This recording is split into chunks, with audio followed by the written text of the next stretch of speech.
Oi, pessoal! Vamos começar a nossa quinta aula do módulo Medicina Tradicional Chinesa. Sou Yuara.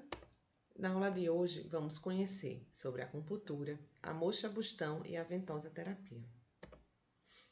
A acupuntura ela é mais uma das técnicas de tratamento da medicina tradicional chinesa, uma das mais conhecidas e mais faladas técnicas da medicina tradicional chinesa. A acupuntura ela consiste em um tratamento através do uso de agulhas em pontos específicos espalhados pelo corpo. Essas agulhas, aqui tem uma ilustração, ó. Essas agulhas são atualmente de aço inoxidável. Digo atualmente porque já se utilizaram espinhos na história da acupuntura, já se utilizaram espinhos, espinhas de peixes, madeiras, agulhas de ouro, agulhas de prata, mas hoje em dia o que se utiliza, que é padrão ouro, são agulhas de aço inoxidável. Essas agulhas devem ser descartáveis, tá bom, gente? O procedimento da acupuntura, o tratamento, ele não deve ser doloroso, apesar de utilizar de agulhas, mas não deve ser um tratamento doloroso, porque a sensação do agulhamento, ela é perceptível, mas ela não deve ser dolorosa, tá certo? A aplicação, a gente costuma até dizer que o mais fácil da acupuntura é punturar. O mais fácil é colocar a agulha. O que é complexo dentro da acupuntura é compreender, é avaliar, através da medicina tradicional chinesa, e a seleção de pontos com base nessa avaliação. Então, isso é o mais difícil dentro da acupuntura. Colocar a agulha, a técnica em si, ela é super fácil. Ela é super fácil. A frequência de tratamento varia. Pode ser uma vez por semana, 2 vezes por semana, 3 vezes por semana. Depende muito da condição que o paciente se encontra. E a duração da sessão ela é em torno de 20 a 30 minutos. Da sessão que eu digo, do momento que fica lá com as agulhas. Porque a sessão de acupuntura, as sessões que envolvem técnicas da medicina tradicional chinesa, em geral, é em torno de 1 hora, pelo menos, pela contextualização, né, por toda aquela avaliação do indivíduo que é feita, né?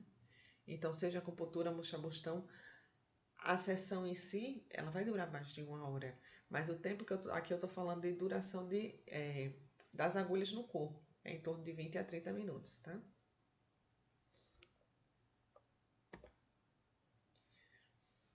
Os benefícios da acupuntura, assim como as outras técnicas, né, de tratamento da medicina tradicional chinesa, vão trazer respostas a nível energético, funcional e orgânico.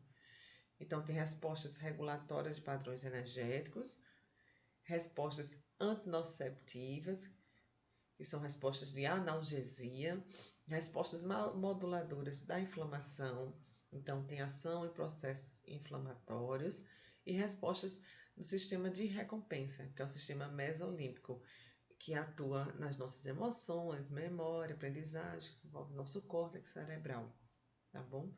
Todas essas aqui respostas antinociceptivas, moduladoras de inflamação e de recompensa, hoje em dia já é firmada através de estudos e pesquisas clínicas e pré-clínicas sobre a acupuntura. A OMS já reconhece a acupuntura como favorável em várias condições patológicas. Trouxe aqui algumas para vocês compreenderem como é amplo o uso da acupuntura. Apesar de se falar muito em analgesia através da acupuntura, a acupuntura vai muito além e medicina tradicional chinesa vai muito além da acupuntura. Então, a OMS já reconhece a acupuntura como eficaz na depressão, na ansiedade, fibromialgia, cefaleias, enxaquecas, gastrite, dismenorreia, tensão premenstrual, dores de diversas origens. Aqui, ó, botar dor. problemas respiratórios, insônia, artrite, artrose, mal de Parkinson, sequelas de AVE, acidente vascular encefálico, entre outros. Então, perceba que a OMS já reconhece a acupuntura em distúrbios mentais, no tratamento de distúrbios mentais, de dor em diversas escalas, saúde da mulher, problemas respiratórios, gastrointestinal, distúrbios do sono, problemas reumatológicos e ortopédicos, problemas neurológicos. Então, o campo de atuação da acupuntura é imenso. Na verdade, a medicina tradicional chinesa tem um campo imenso de cuidado, porque ela serve para todo indivíduo. Porque a medicina tradicional chinesa e seus recursos, ela não está tratando a depressão, a cefaleia, ela está tratando o indivíduo, o saudável e o em desequilíbrio. Ela tem ação. Mas quando a gente tenta enquadrar ela dentro do modelo biomédico, então a gente utiliza essas falas, né? Ela trata a ansiedade, trata isso, trata aquilo. Mas não podemos esquecer que a medicina tradicional chinesa, ela trata o indivíduo, que por sinal tem essas doenças manifestadas, tá certo? Mas o campo de atuação das práticas da medicina tradicional chinesa é amplo, até porque ele atua até na prevenção. Então, se eu não estou com nenhuma queixa, nada do meu corpo está gritando, mas eu posso fazer uma avaliação para ver se já existem alguns sinais de desequilíbrio e já tratar, seja através da acupuntura, da moxa-bustão, da ventosa que a gente ainda vai ver hoje, ou dos recursos de dieta, de fito que a gente já viu nas aulas anteriores. Então, vamos seguindo. No Brasil, a acupuntura é uma especialidade multiprofissional. Não é ato privativo de ninguém. Nenhuma profissão tem acupuntura como um ato privativo no Brasil. Algumas profissões têm seus conselhos reforçando a acupuntura como especialidade. Então, o Conselho de Fisioterapia reconhece a acupuntura como especialidade, o de Biomedicina, o de Medicina, de Enfermagem, Farmácia, Fono, TO e Educação Física.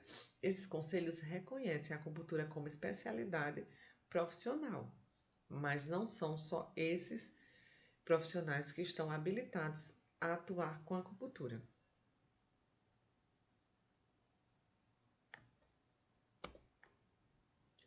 No Brasil, qualquer profissional que se capacitar, que fizer o curso de formação em acupuntura, ele está apto a atuar no Brasil.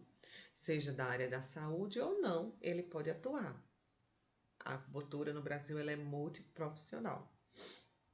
Alguns conselhos regulamentam, como eu falei, e algumas profissões já têm códigos de identificação no Sistema Único de Saúde.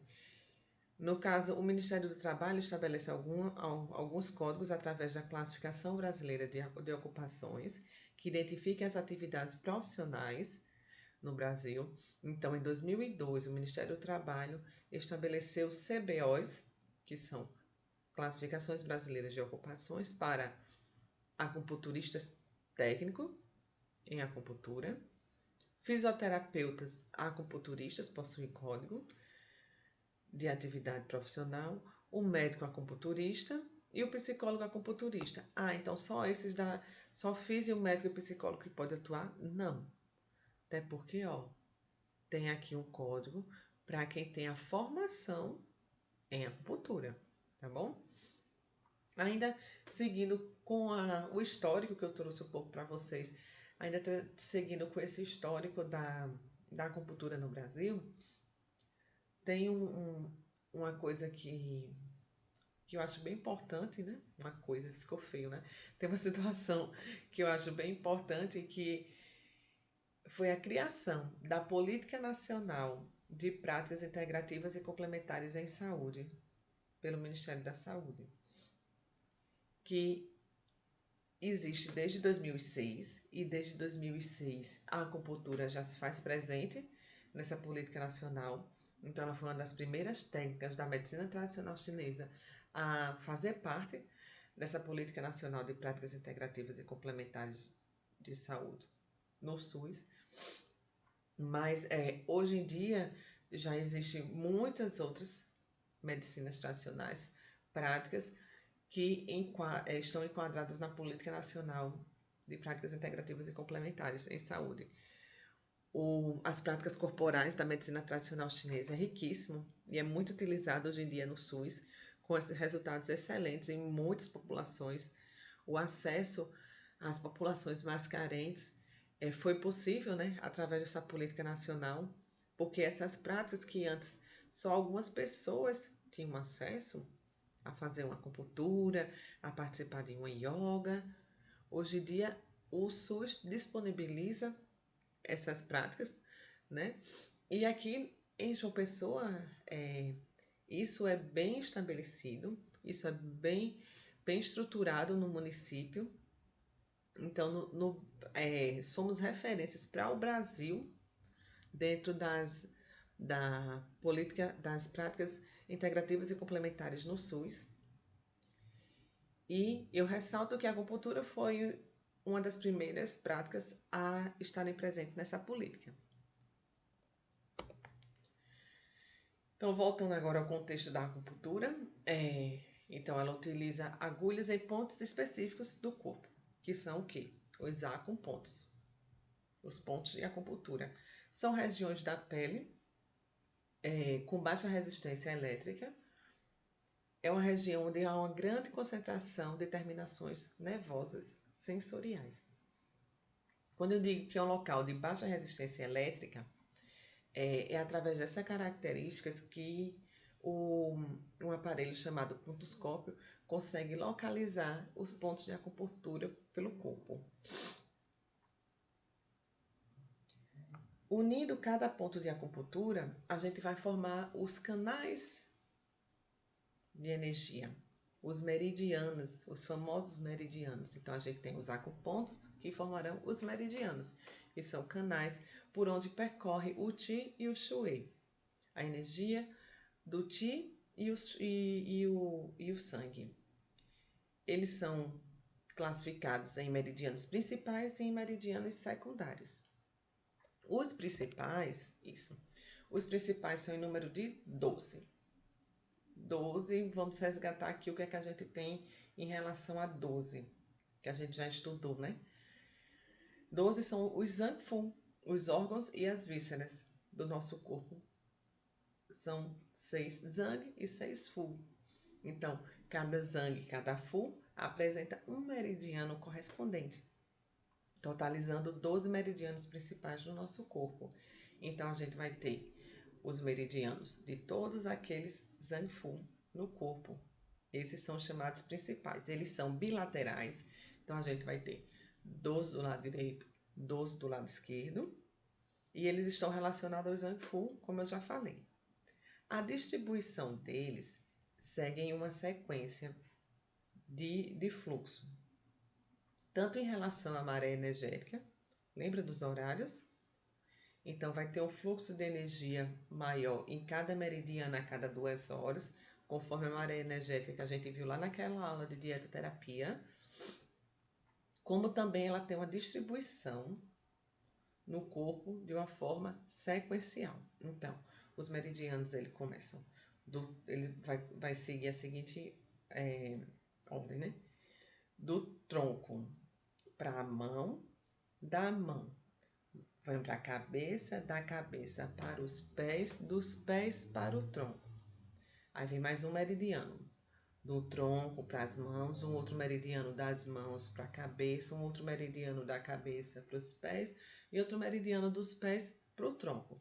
E esse ciclo vai acontecendo também obedecendo a maré energética, o relógio orgânico.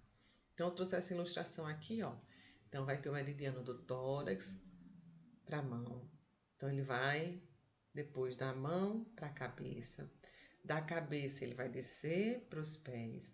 Dos pés, ele volta para o tronco, do tronco ele vai para a cabeça, para as mãos, das mãos ele vai para a cabeça, da cabeça desce para os pés, dos pés volta para o tronco, entendeu? Vou mostrar cada um para vocês e vocês vão compreender que esse percurso acontece. Eu vou começar falando do meridiano do pulmão, que começa que tem o horário de máxima energia das 3 às 5 da manhã. Aí depois do pulmão vai vir o do intestino grosso, o do estômago, o do baço, do coração, intestino delgado, e aí vai, e aqui vai respeitar essa sequência. O meridiano do pulmão, ele vai do tórax, começa no tórax e vai para a mão. O meridiano do intestino grosso, ele começa na mão e termina na cabeça, na face. Depois do intestino grosso vem aqui o do estômago. O do estômago começa na cabeça e termina no pé. Depois vem baço pâncreas. O do baço pâncreas começa no pé e termina no tórax. Depois vem aqui coração. O do coração começa no tórax, termina na mão. Intestino delgado começa na mão, termina na cabeça. Bexiga começa na cabeça, termina no pé. Rim começa no pé, termina no tronco. Circulação e sexualidade. Já tô aqui, tá, gente? Não sei se vocês conseguiram me acompanhar. Circulação e sexualidade. Já vai ser do tórax para as mãos. Triplo aquecedor das mãos para a cabeça. Vesícula biliar da cabeça aos pés. E conclui com o fígado dos pés para o tronco. Então, eles vão ter esse fluxo energético e esse fluxo de horário de máxima e mínima energia. Vamos lá. E os meridianos secundários? Os meridianos secundários, eles não possuem pontos próprios, exceto 2 meridianos secundários, que é o vaso concepção e o vaso governador. O vaso concepção e vaso governador, eles passam pelo centro do nosso corpo, ventral e dorsal. É chamado em alguns clássicos como uma pequena circulação, aqui ó, no centro do nosso corpo. Então começa lá no baixo ventre, lá no pubis, sobe ventralmente é o vaso concepção e por trás o vaso governador. Esses vão ter pontos próprios e são meridianos secundários. Mas os outros que eu vou estar apresentando a vocês, eles não têm pontos próprios. Eles vão pegar pontos de outros meridianos e se tornar um meridiano. E ele não tem associação direta com nenhum elemento. Diferente de tipo pulmão e intestino grosso pertencem ao elemento metal, terra, estômago e baço pâncreas. Os meridianos secundários não, eles não estão especificamente em um elemento. Mas ele vai estar envolvido, né, com a teoria dos 5 elementos, lógico, até porque ele vai pegar pontos de algum desses elementos, tá certo? Levam a energia Ti para onde os meridianos principais não alcançam. Então, aqueles outros espaços em que os meridianos principais não alcançam, os responsáveis por carregar o Ti nessa região vão ser os meridianos secundários. E outro fator importantíssimo, característico dos meridianos secundários, é que eles carregam a essência pré-celestial. Aqui, ó. Eles carregam o Jin para os meridianos principais. Então, eles vão trazer a essência lá da região do rim e através dos meridianos secundários vão carrear esse Jin para os meridianos principais, tá certo? Então, aquela energia ancestral vai circular graças ao meridiano secundário. Eles vão conseguir chegar aos meridianos principais. Seguindo. Então, vou seguir com a lista desses meridianos. Então, os meridianos secundários vão ser vaso concepção, vaso governador, também chamado de Rei-Mai e do Mai. Aí é considerado mar de energia Yin e mar de energia Yang, por quê? Aquilo que eu falei de circulação, da pequena circulação. O mar de energia Yin é o quê? Yin é dentro, Yin é escuro, Yin é interno. Então, o que passa aqui no ventre, o vaso concepção, ele é o mar de energia Yin. O que passa por trás, o vaso governador, por trás, fora, externo, Yang. Então, vai ser o mar de energia Yang. A gente tem o Chong Mai, Dai Mai, Yin Chao Mai, Yang Chao Mai, Yin Wei Mai e Yang Wei Mai. Ok? São alguns exemplos. Temos ainda como os meridianos secundários os tendíneos musculares. Vão ter aquelas mesmas características que eu falei. Vão pegar pontos de outros meridianos, dos meridianos principais. Então, os tendíneos musculares são conjuntos de pontos que estão localizados superficialmente entre os tendões, articulações e pele, e eles vão atuar mais nas condições músculos esqueléticas e defesa do nosso corpo, porque nele circula o Qi, a energia defensiva, lembra? O Qi defensivo. Então, quando a gente quer trabalhar mais as estruturas, as queixas musculoesqueléticas e de defesa do organismo, a gente pensa em utilizar pontos tendíneos musculares. Meridiano dos distintos são responsáveis em estabelecer relação entre hemicorpos, entre um lado do corpo e o outro. Quando a gente quer estar utilizando esse tipo de recurso no tratamento, a gente utiliza pontos dos meridianos tendíneos. Exemplos: paciente com AVC, você não quer utilizar o lado da sequela, você quer utilizar o outro. Você utiliza meridianos tendíneos, pontos dos meridianos tendíneos, para que alcance o outro lado do corpo, tá certo? Outro exemplo, por exemplo, paciente que não tem, sofreu uma amputação. Paciente que sofre amputação, ele tem o que chama de dor do membro fantasma. Ele vai dizer que o dedo do pé dele, que foi amputado, não existe mais fisicamente, dói. Aí você pode utilizar os meridianos distintos, tratando o pé contrário, contralateral, para vir um resultado para o pé, que por sinal não está mais fisicamente, mas os resultados dessa queixa de dor vai acontecer, tá certo? São só exemplos que eu estou citando para vocês irem entendendo onde é que eu vou estar contextualizando isso na minha prática terapêutica. Os meridianos secundários de conexão, que estão também chamados de meridianos low, são responsáveis por realizar a transferência de energia entre meridianos acoplados. Então, eu percebo que existe um excesso de yang no estômago.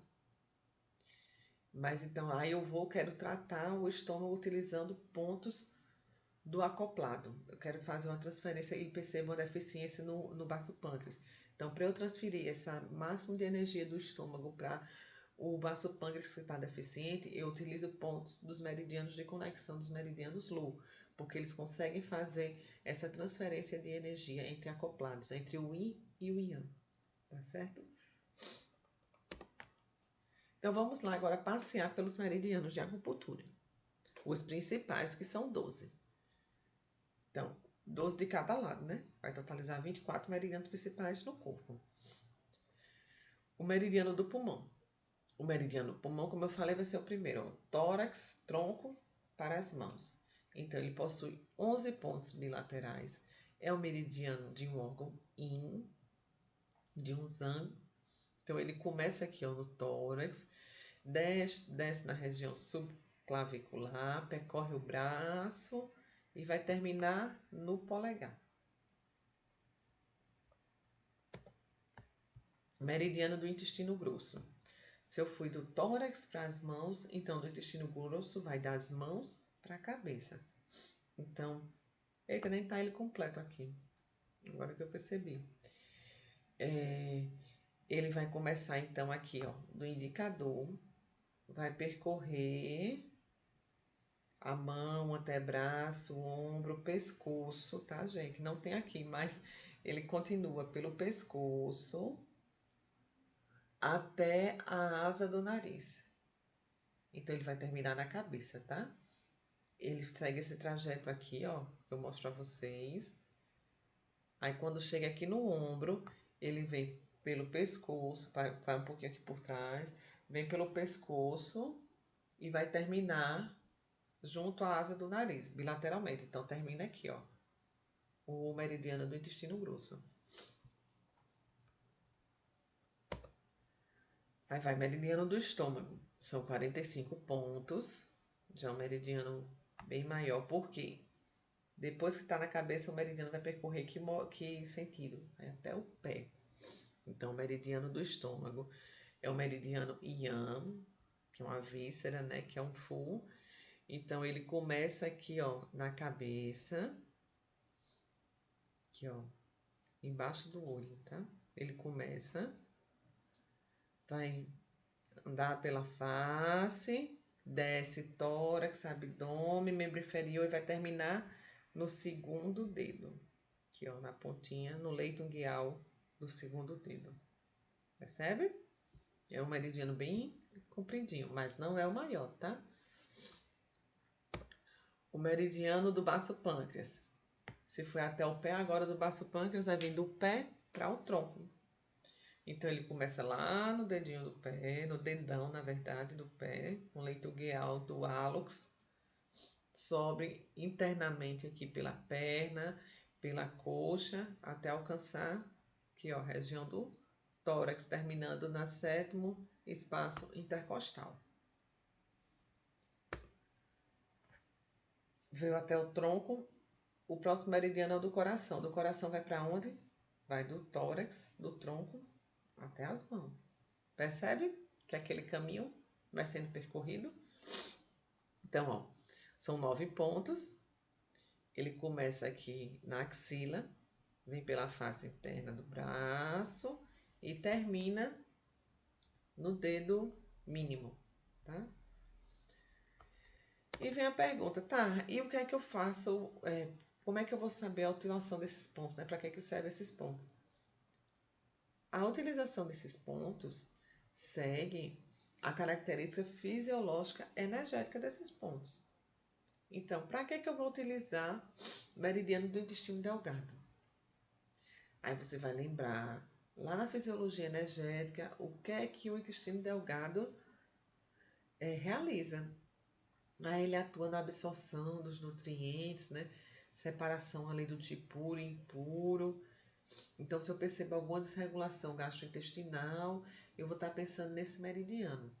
Tanto em relação à fisiologia energética, como também alguma queixa naquele meridiano. Aí, esse paciente até então ele não apresenta nenhuma queixa gastrointestinal, desculpa, gastrointestinal não, intestinal. Mas ele tem uma dor, um formigamento que percorre essa região justamente do intestino delgado. Então, eu vou estar utilizando os pontos localizados, os pontos dos meridianos do meridiano do intestino delgado, por se localizar na região da queixa do paciente. Então, posso estar utilizando baseado na fisiologia desse ponto, como também pela queixa do paciente estar associada ao local desse meridiano. Certo? Porque, então, se existe uma dor aqui nessa região, formigamento, que pensando na biomedicina, a gente pode estar pensando nas racionalidades biomédicas, desculpa, biomedicina não. Pensando nas racionalidades biomédicas, pode estar associada a uma cervicalgia, enfim. Mas se ele já relata a queixa daqui, então a nível energético, esse órgão já está em desequilíbrio. Depois ele pode vir a apresentar algo funcional e orgânico, tá certo? Isso acontece de verdade mesmo, na realidade, na prática.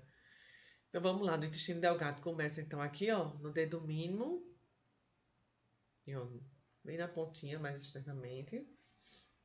São 19 pontos. E ele vai terminar lá no pavilhão auricular, lá na cabeça, no pavilhão auricular, tá certo? Depois vem o meridiano da bexiga. O da bexiga é o maior meridiano que tem no corpo. Ele tem 67 pontos. Ele vai da cabeça até, descendo posteriormente, meridiano Yang, até o pé, até o dedo mínimo. Então, são 67 pontos bilaterais. É o meridiano Yang, começa no ângulo interno do olho e vai terminar na extremidade do quinto dedo. Ó. Aqui na coluna, ele desce, ó. Ao chegar no cóccix, ele desaparece da superfície e reaparece na parte alta da escápula. Então, essa é a primeira vez aqui. Desaparece externamente, mas internamente ele percorre e emerge na altura da escápula aqui, ó, em uma linha paralela à anterior. Que é aqui que a gente vai ter os chamados pontos Beichu dorsais. Chu dorsais ou Beichu. Beichu dorsais ficam redundantes, que o B e o dorsais têm o mesmo significado. Então, esses pontos aqui que estão muito associados aos órgãos e vísceras. São pontos do meridiano da bexiga, localizado aqui, ó, nessa região. Ele termina aqui? Não.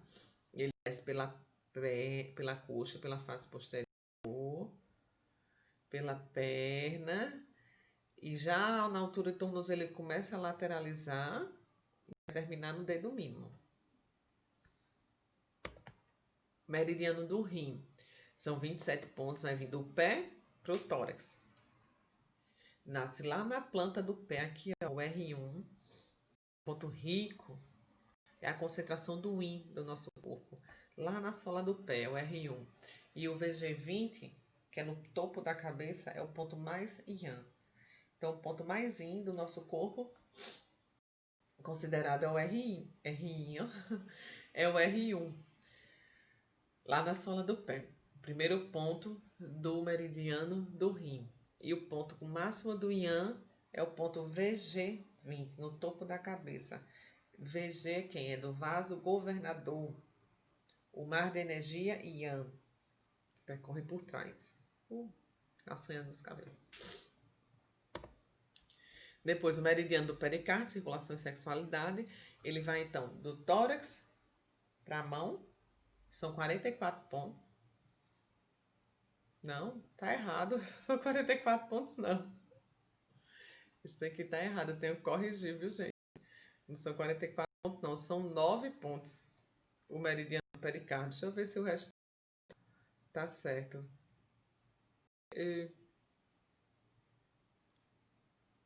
Aqui tá trocado, tá errado, tá, gente? Ignora essa informação aqui. O que eu vou mandar para vocês, eu vou mandar correto, tá? Ele não tem 44. Eu cheguei a me assustar agora. Li, mas não tem como ter 44 pontos do tórax até a mão, tá? Vai ter 9 pontos aqui, ó. CS1, 2, 3, 4, 5, 6, 7, 8, 9. Então, pericárdio, circulação e sexualidade tem 9 pontos. Começa no tórax e vai terminar no dedo médio. Aí tem o meridiano do triplo aquecedor. Se terminou na mão, vai da mão agora para a cabeça. Aí são 14 pontos. Meridiano Yin vai nascer. Menina, outra coisa errada, gente. Ignora a legenda. Foca na imagem, tá? Foca na imagem. Então, ele começa no anelar e vem dorsalmente, ó. E vai terminar na cabeça, tá? O meridiano da vesícula biliar é o meridiano que vai começar na cabeça. Esse daqui que tem 44 pontos, certo? Ele começa na cabeça e vai até o pé. Até o quarto dedo do pé, tá certo? Então, esse é o meridiano da vesícula biliar. Se foi da cabeça até o pé, o próximo vai de onde? Vai do pé até o tronco, que vai ser o do fígado, tá? O meridiano do fígado, ele vai vir do pé, do dedão, na face interna do hálux, F1. Lá de fora, não sei se vocês lembram, mas é o do baço pâncreas. O do fígado vai ser do hálux, mas no leito ungueal interno do hálux. E vai subir pela perna, terminando no tórax. Esse daqui tem 14 pontos, tá? Eu vou corrigir a apresentação e vou mandar para vocês o correto, tá? A gravura está correta. A legenda que eu fiz que está errada, trocou. Vamos lá, seguindo. Então, aquilo que eu falei. Ponturar, colocar agulha é super fácil. E em uma aula de poucos minutos, você aprende toda a técnica de ponturar. Ponturar é fácil. Selecionar os pontos ideais para determinadas pessoas, indivíduos, aí que está a chave da acupuntura. E que no, e que está na acupuntura, mas está mais ainda na avaliação baseada na medicina tradicional chinesa. Então, se eu chegar aqui para vocês e apresentarem os pontos de acupuntura são esses serve para isso e aquilo, e vocês não conhecerem aqueles princípios de avaliação, de diagnóstico, vocês não conseguem selecionar os pontos ideais para cada indivíduo. Lembrando que tem muito isso, né, na medicina tradicional chinesa, só reforçando aqui, que é para cada indivíduo. O povo gosta de chegar e dizer assim: ah, eu tenho enxaqueca, qual é o ponto para enxaqueca? Depende como é sua enxaqueca. Como é que essa enxaqueca se apresenta em você? É consequência de que distúrbio essa enxaqueca? É uma enxaqueca por questões gastrointestinais, problemas do estômago? É uma enxaqueca por problemas mais hormonais associados ao elemento da madeira, do fígado, associado ao período menstrual? Aí vai ser outro ponto de acupuntura. Entende? Então, a avaliação que vai ser a chave da combinação de pontos que você vai utilizar. Pontos para insônia, depende qual o padrão de insônia. A gente não trata a insônia. A gente acaba utilizando esses padrões, né, de falar assim, de tratar a insônia, de pontos para insônia, de pontos para ansiedade, porque a gente usa a acupuntura, que é um modelo da medicina tradicional chinesa, adaptando ela ao modelo biomédico. Então, acaba essas nomenclaturas se confundindo, esses termos, né, se confundindo. Mas não vai existir assim um ponto, pum, esse ponto é para insônia, para todas as insônias. Não, depende de qual distúrbio, de qual desequilíbrio causou aquela insônia, a gente vai ter um ponto específico.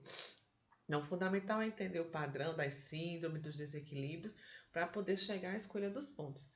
A escolha dos pontos, como eu comentei ao longo ali do passeio pelos meridianos, pode ser por quê? Porque a queixa do paciente é naquele local do meridiano. Então, por exemplo, pontos ácidos. Eu vou listar agora assim, algumas possibilidades de combinações de seleção de pontos, certo? Não posso utilizar pontos ASH? Pode. O que são pontos ASH? São aqueles pontos sensíveis à pressão, certo? Então, a gente vai fazer uma avaliação na região aqui de cervical e trapézio. Quando eu passo a avaliação pela palpação, eu percebo os pontos dolorosos, que pode ser pontos de meridianos ou não. Então, a gente chama de ponto ASH, são aqueles pontos sensíveis à pressão. Posso utilizar esses pontos para o tratamento? Posso. Vai ter resultado se eu utilizar ali. Vai ter efeito local sistêmico, a utilização de pontos ASH. Posso utilizar pontos locais, então, digamos, ele tem uma dor no ombro e que aqui tem um ponto IG15. Então, estou utilizando aquele ponto local, por local da dor, da queixa. No caso aqui que a gente está falando é uma dor. Pode ser também um problema, dor no estômago, então posso utilizar o ponto local, né, da dor do estômago. Posso utilizar pontos adjacentes, voltando para o exemplo do ombro que eu falei. Eu tenho o ponto IG15 aqui no local da dor do ombro, mas eu tenho pontos adjacentes. Eu tenho o IG14, que é aqui adjacente à dor. E tenho pontos distais, o IG4, que atua lá na dor no ombro. Então, posso estar utilizando pontos ASHs, pontos locais, pontos adjacentes e pontos distais para compor a combinação de pontos que eu vou escolher para aquele paciente. Cadeia de pontos ao longo do canal, justamente esse exemplo que eu falei, da dor no ombro. Então, posso utilizar pontos ao longo do canal. Eu uso o IG4, o IG14 e o IG15. Pontos únicos. Tem algumas situações que dá para utilizar um único ponto para restabelecer aquele desequilíbrio, né, inicial. Para tratar, não. Para tratar, um único ponto não vai resolver, né? Como também uma única sessão não vai resolver. Mas pode-se utilizar em algumas condutas, né? Em algumas sessões, pontos únicos em situações de emergência. Por exemplo, o VG 26 que eu coloco aqui é um ponto que fica bem aqui na base do nariz, né? Aqui. É um ponto único, imediato, de urgência, numa questão de desmaio. O paciente está tendo uma síncope ali, pressiona esse ponto, às vezes não está com agulha, né? Então, os pontos de acupuntura, a função está presente naquela região. O estímulo que eu vou utilizar, se vai ser uma agulha, se vai ser a pressão, se vai ser o laser, eletroestimulação, moxa, ventosa, o efeito vai acontecer, porque aquele ponto ele foi perturbado. O tipo de perturbação, né? A escolha do estímulo perturbador vai ser uma escolha. O efeito não vai vir porque foi uma agulha, porque foi um laser. Não. Foi porque você escolheu aquele ponto correto. Aquele ponto sendo estimulado, ele vai trazer os resultados. Seja qual for o estímulo utilizado, tá certo? Então, o VG26 você pode estar utilizando numa urgência em pacientes com sensação de desmaio. VC8, que fica aqui no abdômen, questões de diarreia, e o R1, aquele ponto lá na sola do pé, é muito utilizado para enxaqueca que se apresenta junto com hipertensão arterial sistêmica. Outra forma de combinar pontos, cercando a área. Utiliza muito em queixas musculoesqueléticas, em queixa de dor. A gente cerca toda a área em questões de cicatrização. A gente cerca herpes zoster, psoríase, a gente pega e faz agulhamentos cercando a área da queixa.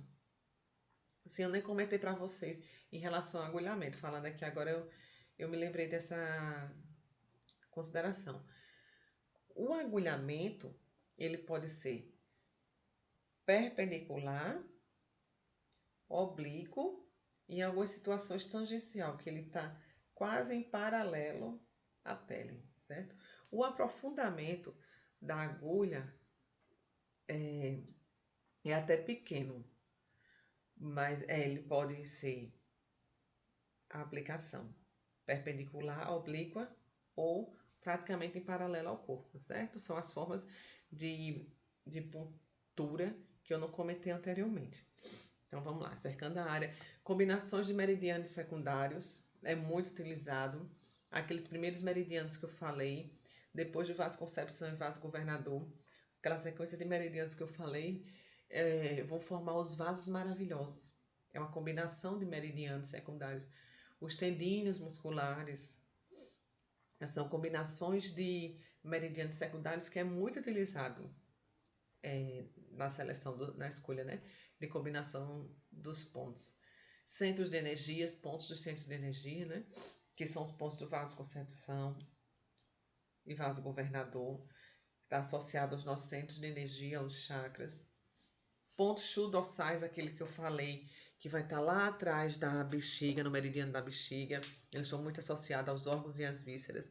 Tipo, o paciente está em decúbito ventral, de barriga para baixo, mas eu quero estar utilizando pontos de pulmão e de coração e não tenho acesso por conta da posição do paciente, eu posso estar utilizando os pontos posteriores dos órgãos e das vísceras que eu não consigo ponturar aquele meridiano específico. Fórmulas comuns, existem fórmulas comuns estudadas ao longo da história da acupuntura, existem algumas formas comuns. E os pontos Chu antigos, que é uma modalidade de pontos, que são os pontos dos meridianos principais, mas são 5 pontos específicos que são chamados pontos Chu antigos e eles estão presentes nos 12 meridianos principais. E tem uma característica bem interessante que é a relação com a teoria dos 5 elementos. Lembra? Então, esses pontos Shu antigos são os 5 pontos em cada meridiano principal. E eles vão estar localizados do cotovelo até as mãos, até os dedos, ou do joelho até os dedos dos pés, certo? Então, eles estão nessas extremidades e eles vão estar associados aos 5 elementos. Então, cada meridiano vão ter esses 5 pontos. Então, o pulmão vai ter 5 pontos Shu antigos distribuídos conforme os 5 elementos. Então, vai ter P11 na madeira, P10 no fogo, P9 na terra, P8 no metal e P5 na água. Sabendo dessa disposição aqui, para tratar o elemento metal, ou para tratar o elemento pulmão, que eu percebo que está com excesso, com deficiência, eu vou utilizar seguindo a lei de geração, a lei mãe-filho. Então, digamos, eu tenho uma queixa aqui do metal, certo? Percebo que ele está com alguma deficiência. Então, para eu tonificar o metal, eu vou utilizar o ponto mãe. Quem é a mãe do metal? É a terra. Então, se eu quero tonificar o metal, o pulmão, eu vou usar o P9. Se eu quero sedar, eu venho no filho. Por quê? Porque se eu consumo, se eu mexo no filho, eu tô consumindo a mãe.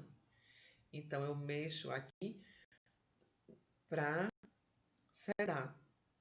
Eu mexo no filho para sedar e mexo na mãe para tonificar, tá certo? E isso vale para todos os 12 meridianos, os 12 Zangfu.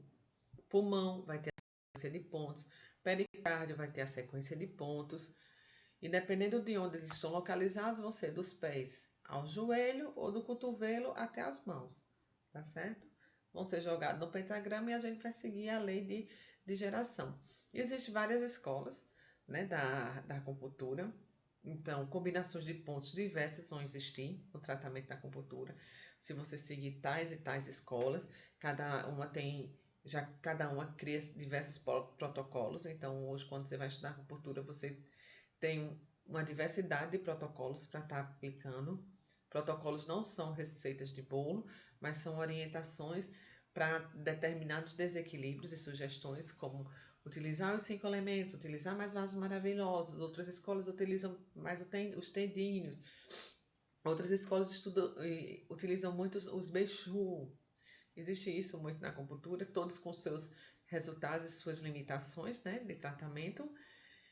Então, em relação aqui aos antigos, tem quem utilize de forma fixa a mãe e filho, que foi a que eu falei agora, e tem deles que vão considerar a estação do ano. Tipo, se eu estou no inverno e eu quero tonificar o metal, então eu vou lá no elemento água. Primeiro eu vou descobrir, né, que a data de hoje é o elemento é o inverno, então eu vou lá no elemento água para tonificar aquele órgão, tá certo? Então tem escolas que vai considerar as estações do ano e tem escola que vai considerar a lei mãe e filho. Tá errado?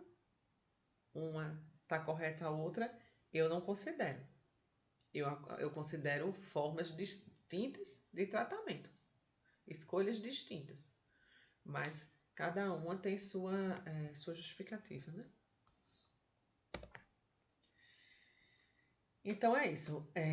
A acupuntura compreende esses meridianos, a combinação dos pontos. Ponturar em si é super fácil, mas a acurácia do tratamento, o bom resultado vai vir com a boa avaliação e uma boa seleção de pontos, tá? A moxa-bustão vai ser utilizar o calor em pontos de acupuntura, certo? Então, uma técnica que está associada à acupuntura. aquilo que eu falei. Se eu vou utilizar a moxa, se eu vou utilizar uma pressão, a compressão, o DOI, né, que é falado, se eu vou utilizar a ventosa, se eu vou usar um laser, se eu vou utilizar a eletroestimulação, naquele ponto eu vou obter o resultado. Porque a função está no ponto e não na forma de estímulo. Mas no caso da moxa, tem um diferencial porque ela traz um elemento diferente. Ela perturba e perturba com o calor, né? Por um tempo, por um determinado tempo. E esse calor, ele vai, a gente estuda, né, os 5 elementos e vê que o calor, ele pode estar atuando de forma específica, né? Então, a moxa-bustão vai ser estimulação de pontos de acupuntura através do aquecimento com a combustão, ficou coma, com a combustão das folhas secas de Artemisia, que é uma erva. Então, moxa-bustão significa um longo tempo de aplicação de fogo, é a tradução do nome moxa-bustão, definição. E em geral, mas não apenas para isto, mas em geral é utilizado para padrões de desequilíbrios que envolvem deficiência, eliminar frio e umidade. Quando eu quero trabalhar esses padrões, a moxa-bustão está bem indicada. Quando eu quero aumentar a atividade de determinado órgão, quando eu percebo presença de umidade, de fleuma, secreção, vias aéreas, é muito indicado o uso da moxa-bustão no ponto de acupuntura. O resultado é surpreendente. Então, existem várias formas de aplicação. Você quer algumas ilustrações. A moxa indireta com o bastão. Então, existe o bastão com folhas secas prensadinhas ali. Você queima e não encosta. Você só aproxima o bastão do ponto de acupuntura. Você só aproxima, deixa por alguns, até o paciente sentir o calor, né, naquela região. Nós temos que ter muita atenção para não queimar, tem que respeitar o limiar do paciente. E até uma contraindicação, pacientes que não têm, que têm distúrbios de sensibilidade, então em paraplégicos, pessoas que têm a sensibilidade alterada, né, tem um certo risco de fazer, porque você tem que considerar, tem que avaliar esse tempo, porque senão você pode queimar o paciente. Então você, de longe, provoca o calor, o estímulo através do calor daquele ponto, certo? De forma indireta ainda, a gente tem o cachimbinho, que é esse aparelhozinho aqui. Esse é um instrumento. Ele parece uma cabaça. É um oco e você bota, tem um lugarzinho para você deixar a ventosa não, desculpa, a moxa ali em pé. Em vez de estar segurando, por exemplo, região do abdômen, né? Para queixas gastrointestinais, você escolhe os pontos lá e deixa a ventosa, de novo ventosa, a moxa fixa lá. E o calor vai ficar nessa cubazinha aqui, nessa parte interna desse copinho. Perceba que tem uns furinhos, né? Para circular esse calor, mas ele consegue concentrar o calor naquela região. Você nem precisa ficar segurando. É uma opção. A moxa direta, pega um chumaçozinho lá da Artemisia e bota nos pontos. É uma opção, cuidado para não queimar o paciente, lógico. A moxa bustão nas agulhas, tem agulha, você bota o tufinho de moxa em cima e esse calor vai ser transmitido pela agulha para o ponto de acupuntura. Também muita vigilância, não vá fazer moxa e deixar o paciente lá sozinho, gente. Deixa a moxazinha lá e ela vai aquecer o ponto. E a moxa indireta também com gengibre. Não sei se vocês conseguem visualizar aqui, ó. Uma fatiazinha de gengibre. Porque ela ajuda a regular esse calor, né? Bota a moxa em cima. São exemplos de formas de estar aplicando a moxa bustão. Tem um cheiro bem característico. Não sei se alguém já recebeu o tratamento com moxa, já foi em algum canto que estavam realizando tratamento com a moxa. Ela tem um cheiro bem característico. Eu já cansei de atender paciente e ficar com aquele cheirinho no meu corpo.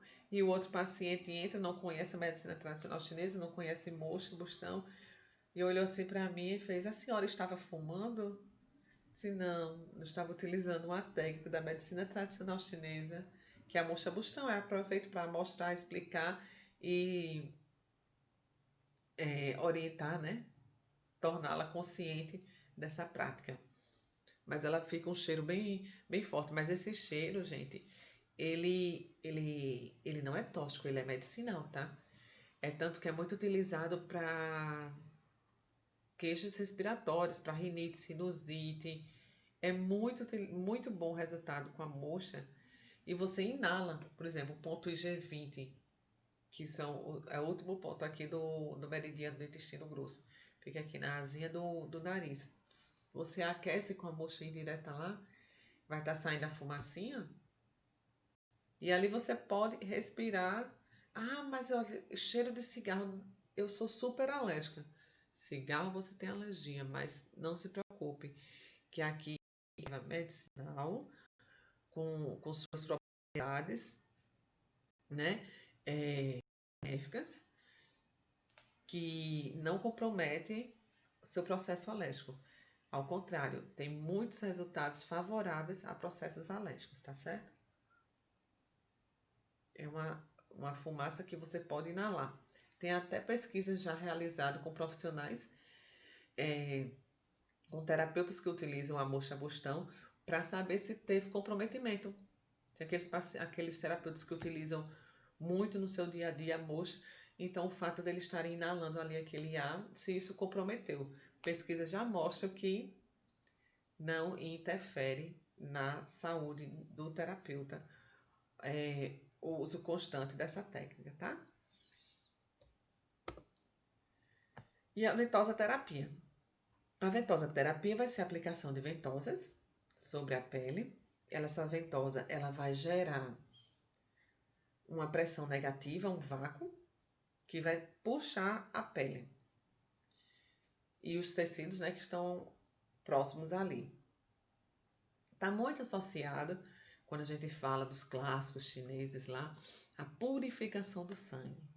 É muito utilizado para tirar a energia perversa, para purificar o sangue. E a gente trazendo para o modelo biomédico, a gente associa o aumento do fluxo sanguíneo local que existe nessa técnica. Mas não é só isso que a ventosoterapia propicia. Ela vai muito além, ela promove o que a gente chama hoje em dia de neuroimunomodulação. Ela consegue atuar a nível neurológico e imunológico no indivíduo em tratamento. Porque a utilização da ventosa ela vai estar estimulando células nervosas naquela região e também células de defesa. Então, ela vai estar trazendo resultados fantásticos, tanto pelo esse estímulo neurológico, como imunológico, como energético, tá certo? Ativa também, a gente escuta muito falar, proteção muscular. Os atletas, né, que usam para liberar a musculatura, excelente. Mas não é só para isso que a ventosa terapia serve, tá, gente? Ela trabalha também os distúrbios de órgão e vísceras que a gente vem estudando aí ao longo do módulo de medicina tradicional chinesa, quando a gente fala de distúrbios gastrointestinais, problemas respiratórios. A gente pode estar utilizando a ventosa em pontos de acupuntura para estar tratando esses outros distúrbios, essas outras síndromes, e não apenas queixas musculoesqueléticas. Ela teve um alcance muito grande, né, nessa questão musculoesquelética, depois que os atletas começaram a divulgar muito o uso dessa técnica, que tipo, é super antiga, mas parece que surgiu de 2016 para cá, né? Das Olimpíadas para cá fez assim, bum! E a gente sabe que a mídia tem um poder muito grande, né, de influenciar as pessoas. Então, depois que apareceu as ronchas em atletas de alta performance, ela passou a ser vista de outra forma, né? E isso foi favorável, mas que pena que só aconteceu agora, né? Mas, de qualquer forma, foi bem-vindo. Mas é uma técnica muito, muito antiga. É tanto que ela é falada bem antes, não é, ela não é falada bem antes, não. Ela é falada não só na cultura chinesa. Povos os povos antigos já têm relatos de utilização da ventosoterapia através de sanguessuga, através de chifres de animais. Eles faziam uso já dessa técnica, né? Mas, de alguns anos para cá, ela virou cessação, né?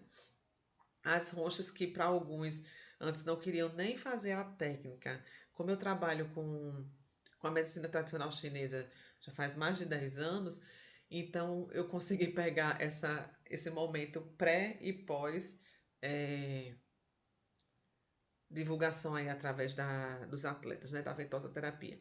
Então, antes, inclusive aqui em João Pessoa, antes, quando a gente ia fazer a ventosoterapia no SUS, muitos pacientes se recusavam. Ah, é aquilo que deixa roxo? Ah, eu não quero não. Porque o que é que o povo vai ficar dizendo, me vendo com aquele negócio roxo nas costas? Passou na TV que aquilo era excelente, que o Michael Phelps utiliza, atleta de elite. A gente sempre orienta, né? Mesmo antes, pós Michael Phelps, a gente orienta que as marcas podem aparecer e isso não está relacionado à má conduta, né? Má aplicação da técnica, está associada ao padrão de distúrbio do paciente. Então, essas manchas vão se alterar de forma mais evidente ou não. Então, sempre que se vai aplicar a ventosoterapia, é importante comunicar ao paciente. Olha, pode ser que fique com algumas marcas, porque eu vou fazer essa pressão, aí pega o objeto e mostra, né, a técnica em você, para ele entender que pode ficar aquela região marcada. Então, isso a gente já orientava. Mas hoje em dia, quando a gente já começa, quando eu começo a falar assim, é muito engraçado. Chega a começar a rir. Quando eu começo a falar, ó, gente, pode, ó, dona Maria, eu vou aplicar a ventosa na senhora, talvez fique marcado, mas essa marca vai passar ao longo dos dias, isso desaparece. Ah, mulher, tem problema não. Se a senhora quiser vir com a blusinha mais que cubra mais essa região, fique à vontade.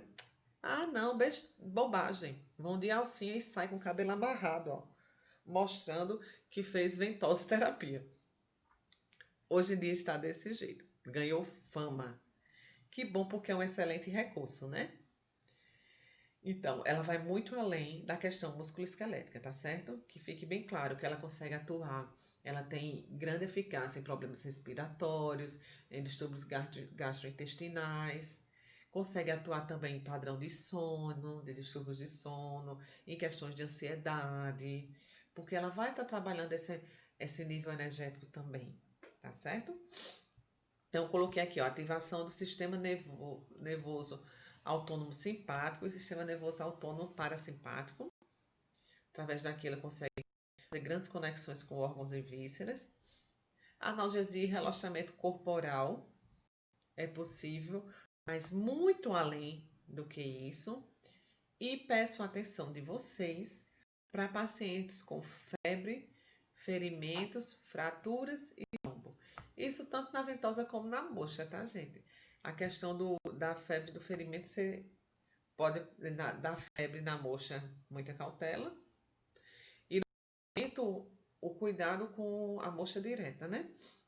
E aqui na ventosa, a febre, ferimentos, fraturas e trombos são contraindicados, tá certo? A gestante é uma situação que tem que se ter cautela, tá? Vocês vão ver livros, vão ver artigos que muitas vezes falam assim, não utiliza em gestante. Eu sou da seguinte teoria, pode-se fazer em gestante. Você tem só que ter cautela e observar o contexto, certo? O paciente já está com a gestação bem avançada, você vai aplicar ventosa na barriga dela? Não. Mas ela tem uma queixa de cervicalgia e dor torácica imensa. Você pode aplicar ventosa nela? Pode. Aí ela tem uma dor no joelho enorme. Eu posso estar utilizando ventosa nessa região? Posso. Tem problema nenhum. E ela é gestante, certo? Então, não é contraindicação absoluta gestante, nem na moxa, nem na ventosa, tá? E nem na acupuntura. Ainda tem muita gente que acha que gestante não pode fazer acupuntura. Gente, a acupuntura está indicada como aliada na gravidez, aliada no parto e na gravidez. Como é que não pode fazer em gestante? É lamentável algumas gestantes não poderem fazer essas técnicas, né? Porque a toxicidade dessas técnicas praticamente nula e o benefício para esse tipo de paciente é enorme. Então, pode fazer, lógico que com algumas considerações, tá? Mas nada de contraindicação absoluta. Os tipos de ventosa. Historicamente, existem vários tipos de ventosa, como eu falei, lá nos povos antigos chegaram a utilizar chifres de animais com sucção. Eles até puxavam às vezes, né? Faziam a sucção. E outras culturas eles utilizavam o fogo, que eles geram o fogo na ventosa e ali gera o vácuo e eles fazem a aplicação. O bambu também muito utilizado mais antigamente, mas hoje em dia a gente ainda vê muita gente utilizando o bambu, porque o bambu é bem interessante na conservação do calor. A ventosa de bambu, ela conserva mais o calor, mas é aquela ventosa que você vai ter que gerar o calor para poder o vácuo ser criado, certo? De borracha é uma outra opção, mas as ventosas de borracha, a pressão dela é muito suave. Às vezes utilizam mais em face. A de vidro, super antiga também, ainda é muito utilizada hoje, mas às vezes a logística, né? E o manuseio, que não é tão favorável, questão de tem que ter um bom domínio, né, da técnica, porque é um vidro, ter cuidado para não quebrar, né, e machucar o paciente. E nela você também vai gerar o fogo para poder gerar o vácuo, tá? E acoplar no paciente. E a de acrílico, que é a mais famosa, a mais utilizada, onde vai ter a bombinha, né, o aparelho de sucção, que vai gerar o vácuo e, consequentemente, a pressão naquele tecido. São exemplos de ventosas que a gente tem. As que utilizam o calor, sempre ter cuidado, né, e estar observando para não formar bolhas nos pacientes. E tem que ter uma atenção também na dosagem, tá, gente? Não é em acupuntura, na medicina tradicional chinesa, não é porque é amargo o remédio que vai ser o melhor. Não é porque tá doendo aquela agulha que é bom. Ah, botou a acupuntura, nem doeu. Esse negócio não serviu de nada. Não precisa doer. Na aurícula não precisa doer. O tuinar não precisa doer para ser bom. Tá? A ventosa não precisa ir no nível mais forte para ser eficaz, não. Às vezes, se você utilizar um nível muito forte, você faz até o efeito contrário, principalmente padrões mais crônicos de desequilíbrio. Nesse a gente tem que trabalhar com a dosagem mais fraca, certo? Não pensem que o resultado melhor vai vir com maior pressão. E levem a sério. São técnicas simples de manusear, tanto a acupuntura, apesar de ser uma agulha, de ser invasivo, mas é de fácil manuseio a técnica, a ventosa é de fácil manuseio, a moxa é de fácil manuseio, mas tem que ter grande atenção. Você está mexendo com fogo, você está mexendo com pele, você pode criar bolhas no paciente, certo? Na ventosa você pode criar bolhas. Já vi pacientes não, mas já vi pacientes de colega apresentarem bolhas. Pode acontecer? Pode. Então, a dosagem fraca ou forte, para cada condição, você seleciona uma dosagem. Aí aqui, ó, só uma ilustração dessa dosagem, né? No caso da pistola, você consegue dosar isso com puxou uma vez, puxou duas, puxou três, certo? Nível 1, 2 e 3. Nessas outras aqui, no chifre, no bambu, na borracha, no vidro, essa pressão Esses níveis de pressão é mais difícil controlar, mas você consegue visualizar na de vidro, na de bambu você não consegue visualizar tanto, né? Porque é fechadinho. Mas ele tende a não gerar uma pressão tão forte como o bombeamento com a pistola. E as modalidades, ela pode ser fixa, deslizante ou a úmida. A fixa você vai puxar, aplicar, puxar é pelo costume de que o mais utilizado, né, na prática é a de acrílico. Então você vai colocar de forma fixa e deixar ali. Mesmo jeito que existe várias escolas, vários protocolos, várias orientações de seleções de pontos na acupuntura, existe também vários protocolos em relação ao uso da ventosa. Tem livros que vai dizer que você deixa a ventosa por 20 minutos. Tem livro que vai dizer que são 5 minutos a fixa. Na minha prática, eu utilizo fixa em torno de 2 a 5 minutos, sempre observando o padrão de pele do paciente, né? A resposta ali, como é que tá ficando. E a deslizante. Deslizante você vai colocar, utilizar geralmente algum creme, óleo vegetal, para estar favorecendo o deslizamento dela. Então você puxa no canto. Então não vai ser com a dosagem forte, porque se você puxar forte você não consegue deslizar. Então você faz uma dosagem fraca, passando algo que favoreça o deslizamento na pele do paciente, e ali você vai fazer a ventosa deslizante. Então, ela pode ser fixa, pode ser deslizante e pode ser úmida. A úmida é a que utiliza da sangria. Na sangria, então, você vai fazer os furos com lanceta, com agulhas, e em seguida você coloca a ventosa. No que gerar o vácuo, esse sangramento vai acontecer. Os clássicos diz que deve-se buscar em torno de 5 gotas de sangue naquela região, mas você vai ver clássicos falando de 9, clássicos falando de 3, livros falando de, de valores variados em relação à quantidade do sangue que deve ser extraído, né? Está muito associada essa questão da ventosa úmida a padrões de estagnação, é muito utilizado. A fixa, mais para padrões crônicos. A deslizante, queixas agudas, certo? Tá mais ou menos nesse contexto. Assim, a acupuntura, a ventosa e a moxa, ela pode ser aprofundada e muito além aí a discussão, certo? Mas aqui, no módulo de medicina tradicional chinesa, eu precisava passar para vocês várias técnicas e ainda o embasamento da medicina tradicional chinesa, certo? Então, é um grande conhecimento, tá? Bem amplo.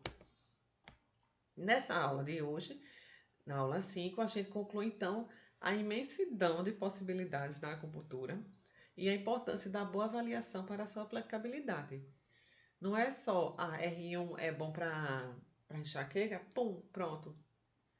Esse paciente pode até ter um alívio ali, mas o tratamento para essa queixa dele não vai acontecer sem uma boa avaliação, diagnóstico das possíveis causas daquele distúrbio, certo? E concluímos também que a ventosa terapia e a moxa-bustão são grandes aliados da acupuntura, né? Elas andam bem juntinhos.